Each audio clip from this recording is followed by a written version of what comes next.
1984 সালে ভারতীয় ইতিহাসের এক কালো বছর। একদিকে ধর্মীয় উগ্রতা, আরেকদিকে রাষ্ট্রের কঠোর প্রতিক্রিয়া।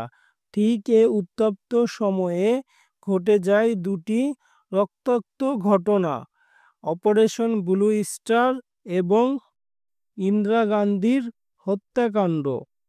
জুন 1984 ভারতের তৎকালীন প্রধানমন্ত্রী ইন্দিরা গান্ধী নির্দেশ দেন অমৃতসরের স্বর্ণ মন্দিরে সেনা অভিযান চালাতে।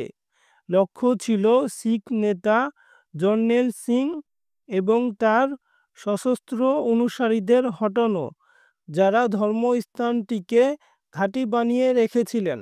এই অভিযানে নিহত হন আনুমানিক 400 থেকে 1000 জন। যদিও শিখ সংগঠনগুলোর দাবি নিহতর সংখ্যা ছিল 5000 বা তারও বেশি।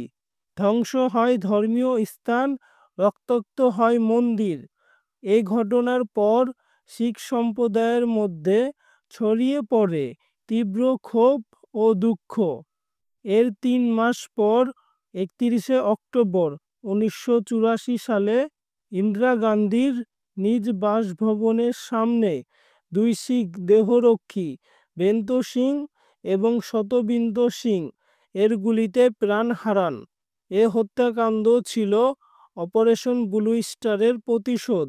ইন্দিরা গান্ধীর মৃত্যু শুধু একটি রাজনৈতিক নেতার মৃত্যু ছিল না, এটি ছিল ভারতের হৃদয় গভীর এক ক্ষতর জন্ম। তার মৃত্যুর পর ছড়িয়ে পড়ে ভয়াবহ শিখ বিরোধী দাঙ্গা, যার ফলে 3000-এর বেশি শিখ নিহত হন দিল্লি ও আশপাশের এলাকায়। আজ এ প্রশ্ন উঠে আসে, অপারেশন ব্লু স্টার কি সত্যিই পরিজন ছিল? এটা কি ভারতের ঐক্য রক্ষা, নাকি ধর্মীয় অনুভূতিতে আঘাত? আর ইন্দিরা গান্ধীর হত্যার জন্য কে দায়ী, ব্যক্তি না রাষ্ট্র?